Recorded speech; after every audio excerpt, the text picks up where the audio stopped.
Hello, welcome to Prophecy in the News this week. I'm your host, Kevin Clarkson. I'm joined today for a second visit by Bob Cornuke and David Sielaff. Welcome, gentlemen, and we are continuing a discussion we started in our last program, really about some of the arguments that have been made against your case for the temple. And let's sort of get the big picture again for those that maybe have just caught us this week. Bob, you came out with really the case for the temple, the ancient Jewish temple, not being on the traditional site of the Temple Mount, but being in the old city of David. Is that right? That's exactly right. I'm the beneficiary of Ernest Martin, who years ago wrote a book about the temple, and it's with the Ask Foundation, which we're going to introduce David Sielaff in a second, who's probably one of the finest minds on where the temple is located, and I'm so glad that he could be on the show with us, because we've received a lot of attacks, and it's not that I want to be right. It's just I want to follow the Bible. You see, it doesn't matter what my opinion is. It matters what Scripture says. We need to follow Scripture as the roadmap and as the compass. And a lot of people have let tradition lure them into the weeds as to where the temple is. And I know tradition says it's on the Temple Mount, and there's a lot right now that are having intellectual whiplash just hearing that it's not on there. But I say the temple literally is in the city of David, which is south of there, and that big stone-walled structure up there with the gold dome that we see in all the photos, the iconic photos, is the Fortress Antonia, which housed the 10th Roman Legion. Again, Ernest Martin was the groundbreaker on this, and I'm so grateful that he wrote his book. I came along, I seemed to write a book that's a little more popular, and it's just gone viral. It's everywhere, and so we can't even print them fast enough. The people are excited about the temple being in the city of David because we can make a case through history, historical sources, and Scripture, and it's really upsetting a lot of people that have a traditional viewpoint.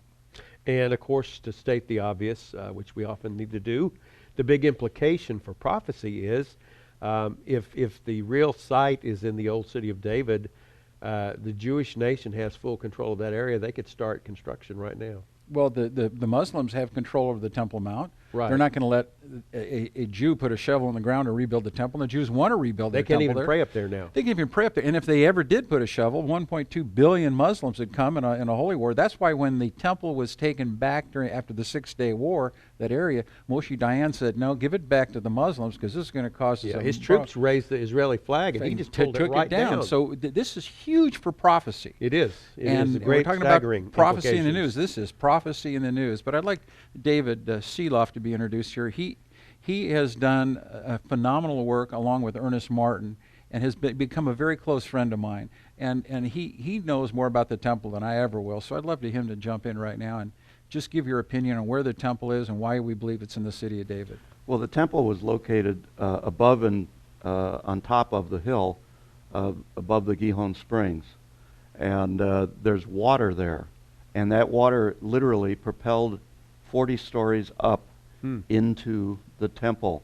There are many, many historical sources, as well as several biblical verses that talk about water inside the temple, water bubbling up as a fountain inside the temple. And the historical sources go from about 260 BC to 1577 AD, talking about water in the temple. And there is no water at the traditional site at the Temple Mount. So-called Temple Mount. There is no running water, no fountain. There is cistern water, and there were aqueducts, but the aqueducts didn't begin until about 150 BC, or even perhaps later. So where did the water come from Solomon and the first temple period? It came from the Gihon Springs. That water did not go a third of a mile north to the Dome of the Rock location. There is no source of water up there. Yeah, when David's talking about cisterns, you got to picture this. The Romans couldn't put a toe into the Gihon Springs because it was the holy water that was used for the temple worship. So where did they get their water? They had 10,000 people there, 6,000 in a legion and probably 4,000 or so support personnel. They had a vast need for water for their soldiers and for the people there. They had to pipe in the water from South Bethlehem, and there's 2 conduits of water, 2 cisterns of water that came. Now, they put water underneath in cisterns, and people say, well, they had water up on the Temple Mount. They could have done the temple up there, temple worship and watering. They couldn't have done it because water is in a clay cistern. It's stagnant. You need to have running water to wash the priest. That's why when Moses struck the rock, the water gushed out. We have to have running water to wash the priest to go. And we know by Josephus says that Aaron was anointed with the oil from the press and the running water. And when Solomon was anointed king, he was taken down by a mule to the Gihon Springs, and the priest anointed him from a horn of oil, which was taken from the tabernacle, the tent. What was in the tent? The Ark of the Covenant. The Ark of the Covenant was by the Gihon Springs. Why? Because that's the holy tack in the planet for God to have his temple over the threshing floor, over the Gihon Springs, and not up on the Temple Mount, which is immersed in tradition and has nothing to suggest it other than people say, tradition tells me that. And I might revisit what we spoke of last time that some maybe didn't see, about what you think the original Temple Mount, what function that area served. Well, we're going to have the expert, the traditional Temple Mount, or the big rocked area up there. Yeah, the traditional Temple Mount, the function of it was it actually became the center of the Israelite universe. All social functions were categorized through there. All religious functions were done there. The calendar system, the sacrificial system, God's presence was in there. As when Solomon, after he dedicated it, literally a cloud came in, consumed the sacrifice. Right. That showed, okay, God is here and God approves of what we're doing, as he did with the sacrifices of the tabernacle in the time of Moses, when that was all initiated. So God's presence was there in every single rebuilding of the temples. Now to the north and above there, where tradition says the temple was, what function did that area serve then? In the understanding, what did Herod do with that area? Well, that area north there served no function at all until the Hasmoneans built a fortress up there to the north called the Barris, and Herod enlarged that massively and renamed it Fort Antonia, and he built it according to Roman specifications, and the Romans were the best engineers especially military engineers at the time. And this is why you were referring a moment ago to legions and thousands of Roman soldiers present there. And the difficult logic will tell us, if we're just going on a logic basis, the Romans were there for over 300 years. They needed a place to keep, they put their boot on the throat of the Jews and kept them at bay. Herod wouldn't have built this massive thing for the Jews to, the biggest fortress around, probably in the ancient world in that area, the biggest fortress with high walls that they could stave off any attacks. No, the Romans needed that. Right. Herod wouldn't have built that. And just south of there, because Josephus says that the Romans looked down upon the temple. And when Paul was taken out of the gate and he was almost torn to pieces, the commanders came down the stairs to the gates. That would make it lower in the city of David, and that the upper portion was the Roman fortress. It makes total sense. History tells us, logic tells us, Scripture tells us that the temple was in the city of David, and that we can conclude that the Roman fortress was today. The Jews are praying to the very wall, I believe, when they're bobbing and putting prayers in there. They're praying to the very wall of the Romans that persecuted them. So that's pretty fascinating, isn't it? It's pretty ironic.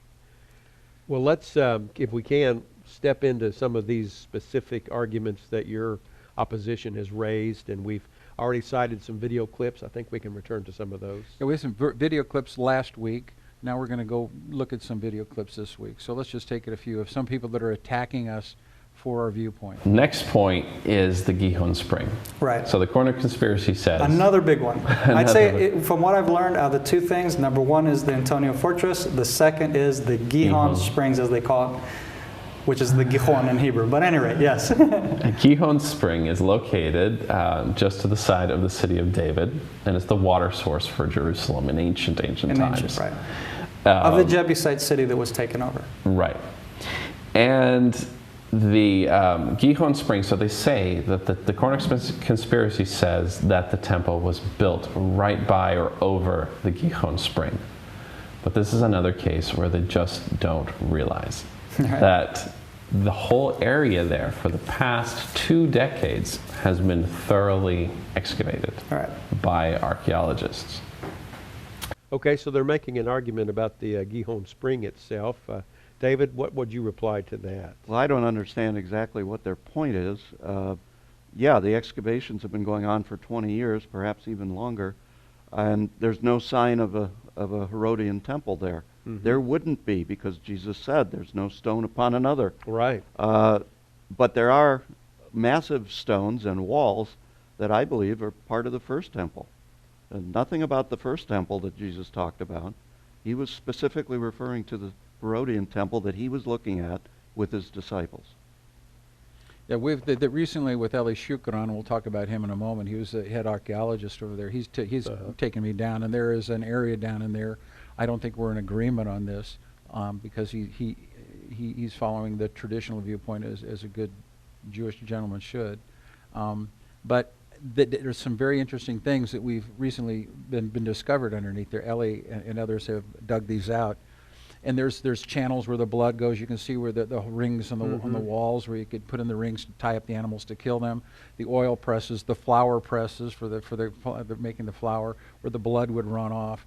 All this is down there, which just is all applicable to what you'd find in a room that had done sacrifices in a temple. Now, is it part of the temple? No one's going to say that. No archaeologist is going to say that. Very interesting. It's found right by the Gihon Springs, right by where it says that it says in 1 Kings, and I just quoted it before 1 Kings 1:38, it says, so Zadok had Solomon ride on King David's mule and took him to Gihon. And then Zadok, the priest, took a horn of oil, we're talking about the oil that was ground there, from the tabernacle and anointed Solomon. Eli Shukran said he found the very steps coming down from this sort of room that's under there, going down to the Gihon Springs. So I don't know why this is the Rubik's Cube seems to be, all the colors seem to be forming over the Gihon Springs and in the city of David. But then it talks about, let's just listen to historians talking about, it says, a fountain shall flow from the house of the Lord. This is Joel 3:18. There's no water up on the Temple Mount. There is in the city of David. Aristeus, a half century after Alexander the Great, said, there is an inexhaustible reservoir of water as would be expected from an abundant spring gushing up naturally from within the temple. Roman historian Tacitus says, roughly 400 years after Aristeus, recorded that the temple had a natural spring of water that welled from its interior. Zev Vilna, in his ancient Hebrew writing, says, quotes that ancient Hebrew writings wrote at the time that a great stream shall flow forth from the holy temple, and its name is Gihon. I don't know if I'm pronouncing it right. I'm hearing that I'm not pronouncing it right from some people, but it's Gihon. So we have. He says that archaeologists have dug it up and not proven it. I think archaeologists have found some amazing things to point that that's a temple, and we know that the temple had to have water. So the critics here, I think, are missing a huge point, and I don't know why they're so critical. Other than they have to be, because if you fall to tradition, you're going to lead no historical sources, no biblical sources, but you're going to have tradition as your main reason for accepting the temple to be on the traditional Temple Mount. No archaeologists, let me be dogmatic, no archaeologists state that there was a spring at the traditional Temple Mount site. None. No evidence. No evidence, nothing. And you needed water and running water, and you don't have it up there. It's just hard for us to imagine the blood and the sacrifice of hundreds and thousands at these festivals that the Jews had. Now, the cistern water on the so-called Temple Mount, there were actually two systems of water. One was the fresh water coming out as a spring inside the temple. The other system was wastewater, because you have to flush the system. And if you don't flush the system, your population dies from disease. Right. So the cistern water, the aqueduct water can be used to fill up the cisterns, which then are above the Temple Mount as we propose it, and you can propel and flush that system. And the Talmud talks about those two and systems. they found recently this sewer system that goes right along from the southwest corner of the Temple Mount and goes down. And then there's another thing that was just discovered, archaeologically speaking. And I like to comment on it because no one, I've never heard anybody comment, but they just found a Roman theater underneath the Western Wailing Wall by Robinson's Arch. And it's right up against, and you can see it on the internet. It seats 200 people. Have you seen this? I have not. They found a Roman theater, beautiful theater, right up against the Western Wailing Wall under Robinson's Arch. Would the Jews have allowed the Romans to have pagan acts and things right below where they're praying now today in the Western Wailing Wall? Underneath is a Roman, and they don't know what to do about it. You don't hear on the news because they're saying, "Oh my goodness, this is a Roman theater right underneath the Western Wailing Wall where we say the temple was." It wouldn't have happened. Zero chance of that. Fascinating point. Well, let's. You want to take another? We'll take another one. The next point is a threshing floor. So, Bible says that the place of the temple was bought by David from Ornan the Jebusite, who had a threshing floor. Now, if the temple was lower down in the city of David, and not at the top, why? Basically, threshing floors were never found inside cities or in valleys, but always near mountaintops where the wind would blow away the chaff. You would chuck up in the air and the wind would take away the chaff that you didn't want. Don't need to be an archaeological expert to know this. Just ask any farmer who knows how they used to do farming way back in the day. All right, so this is an argument about the positioning of a threshing floor, and maybe with some this argument would carry the more weight because they can relate to it or understand the idea of a high place for the wind blowing away chaff. But we've got an answer for that. Well, the threshing floor has a huge significance that I think has been overlooked. Why did, when David took the stronghold of Zion, the angel of the Lord came to him and said, "You buy the threshing floor." Yep. And so from Ornan the Jebusite, some people pronounce his name different than Ornan and some translations. But anyway, Ornan said, "Oh, you can have it." And no, God said, "You buy that thing," because God wanted to know in His Word that this is, there's a deed of trust or whatever, that you have this forever, okay? You own this. You have the warranty deed on it, okay? Because the son of David's going to need that. The son of David, because right? This is purchased land. Why? Because the threshing floor is so important. So these gentlemen are saying, making the claim, first of all, that you're not going to have a threshing floor inside a city, which makes sense, but they don't realize that the Jebusite fortress was completely surrounded by a high rock wall that was so high that the occupants yelled down at David and said even the blind and lame could defend here. If you go there today, you can see these huge rock walls, and so you needed to have it self-contained because they were under siege all the time. Because they had the Gihon Springs. It was a prize. David wanted it because it was a prize. So they had to have it self-contained. And then they said, well, all threshing floors on the top of mountains. I went through the internet, and you can go do them. Just type in threshing floor. Look at the pictures. I don't see any of them on top of a mountain because you have the burden of taking it on top of a mountain. There are many places that the wind is very compatible and very, very effective in blowing away the wheat from the chaff that you would have on a threshing floor. Mm-hmm. You have many of them lower in valleys. So these men are saying you have to have them on the top of the mountain, meaning that it has to be up on the Temple Mount. So this argument, I think, is not very strong. And now, what is the purpose of the threshing floor? There's a verse in Scripture, when Christ returns, He's going to rule and reign in the millennial temple for 1,000 years, and He will, on the threshing floor, what does Scripture say? We were just talking about that earlier. This is something John the Baptist gave as Jesus is coming out in the wilderness to be baptized, and he's saying that, He's coming, and I'm not worthy to baptize Him, but He is coming, and He says His fan is in His hand, and He will thoroughly purge His floor and gather His wheat into the garner, but He will burn up the chaff with unquenchable fire.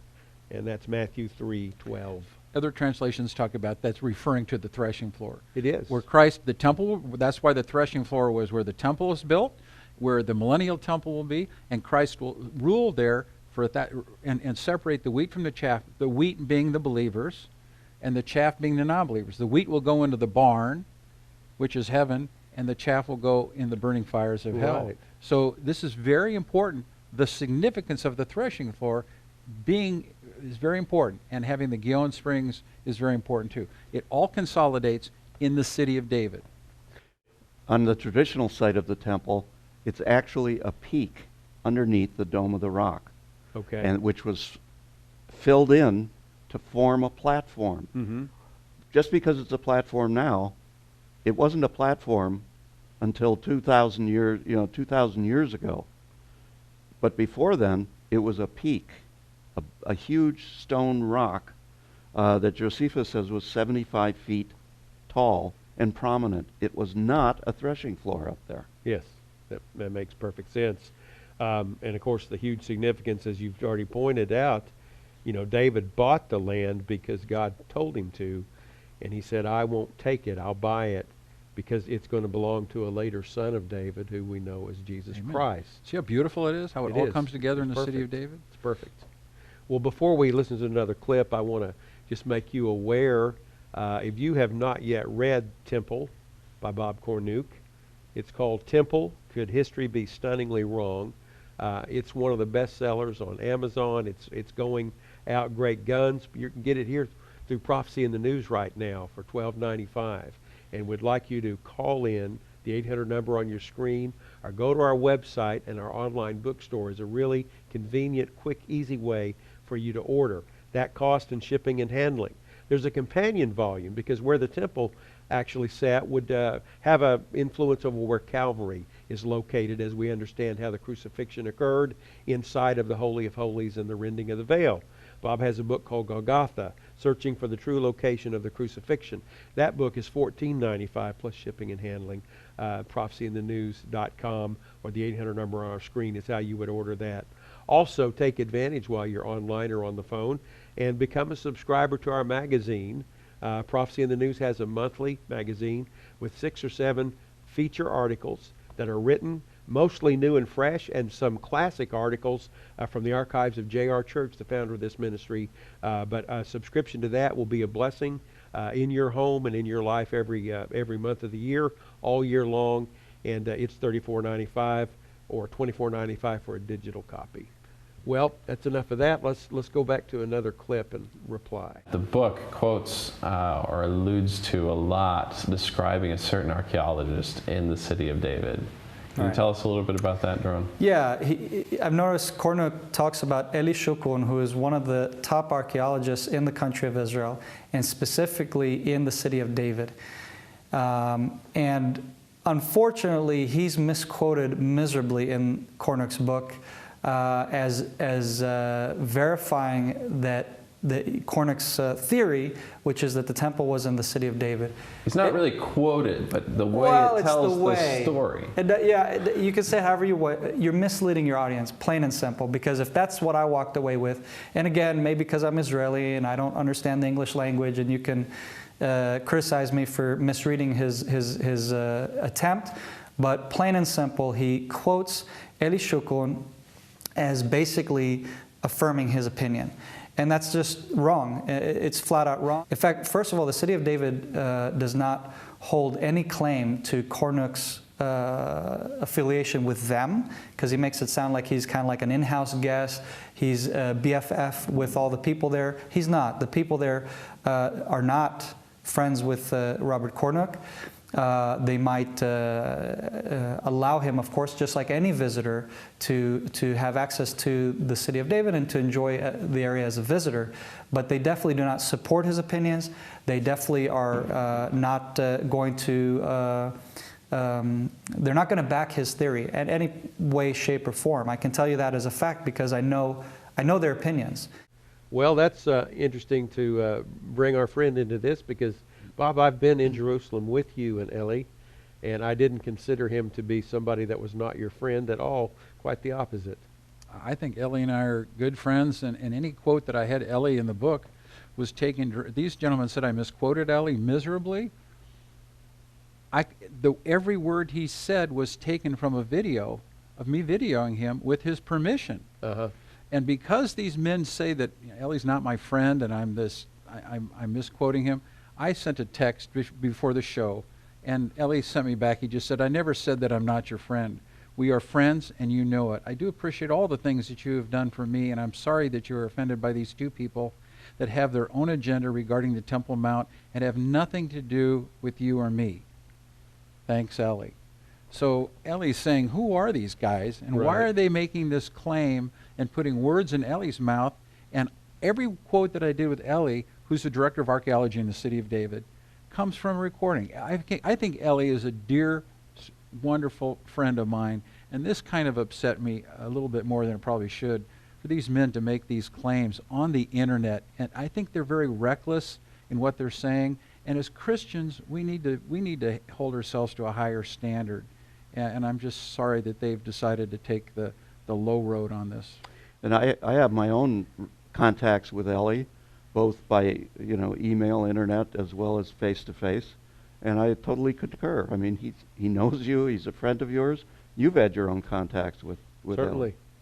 Ellie. Wonderful man. And for those who probably are not familiar with him, if you don't follow a lot of the archaeological findings, he is one of the premier archaeologists really in Jerusalem now. And talk about overthrowing tradition.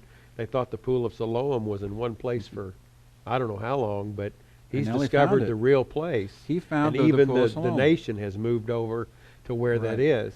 When we talk about the temple, any employee of Israel and the tourism is going to kind of have to toe the line on some things, and they have to be careful what they say or allow themselves to do. But And before we run out of time, Ernest Martin has the book for sale at the ASK Foundation. People can go on that for Ernest's book. And if you want a tour guide over in Israel, I'm going to use Ellie. I'm going in November.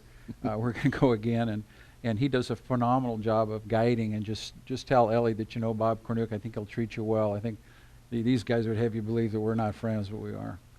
well, in about maybe a final 1 minute, is there anything you'd like to say to kind of close this or wrap it up today? Well, I'd just like to thank Prophecy in the News for having the courage to take on such a controversial subject, and for being really one of the forerunners of this. I've worked with Chuck Missler, who just passed away. I'm very sad with Chuck Miller's organization,